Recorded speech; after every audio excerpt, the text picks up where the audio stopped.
My goal is to enhance the quality of life of everyone traveling the end-of-life journey. To do that, people need to be willing to talk about the subject. Death is a complex and universal aspect of the human experience, often viewed from various perspectives based on cultural, religious, philosophical, and personal beliefs. My promise is for each individual traveler of the end-of-life road to come to their end, never having had to sacrifice who they are and what they desire for themselves and their journey. Our ultimate goal, after all, is not a good death, but a good life to the very end.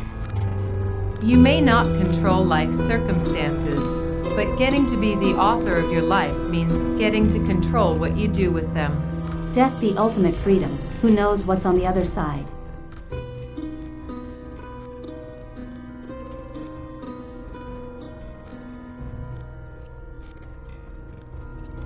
What do they understand their prognosis to be? What are their concerns about? What lies ahead? What kinds of trade-offs are they willing to make? How do they want to spend their time if their health worsens? Who do they want to make decisions if they can't?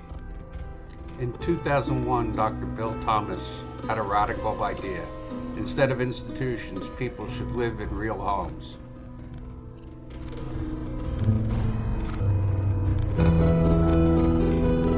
Robert Wood Johnson Foundation agreed. The Greenhouse Project was born.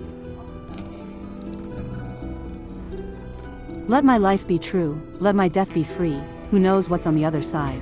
We cannot change the outcome, but we can affect the journey. To care for those who once cared for us is one of the highest honors. We cannot change the outcome, but we can affect the journey. What's wrong with death, sir? What are we so mortally afraid of? Why can't we treat death with a certain amount of humanity and dignity and decency and, God forbid, maybe even humor? Death is not the enemy, gentlemen. If we're going to fight a disease, let's fight one of the most terrible diseases of all, indifference.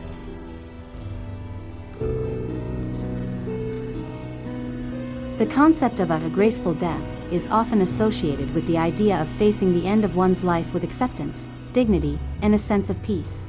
While the phrase itself may have different interpretations for individuals, the essence revolves around approaching death in a manner that aligns with one's values, beliefs, and personal preferences. Here are a few considerations related to the idea of a graceful death: quality of life, end-of-life planning, emotional and spiritual well-being, personal values and beliefs, communication, legacy and closure, dignity and autonomy. Ultimately, the concept of a graceful death is deeply personal, and individuals may define it in various ways based on their unique perspectives and experiences. Open communication, thoughtful planning, and a focus on holistic well-being contribute to creating an environment. Grace is a combination of understanding, forgiveness, and peace.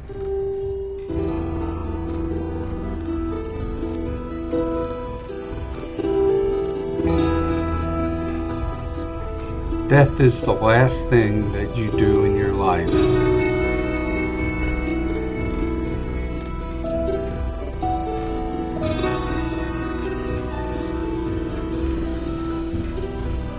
Should you not be granted the dignity of a graceful death?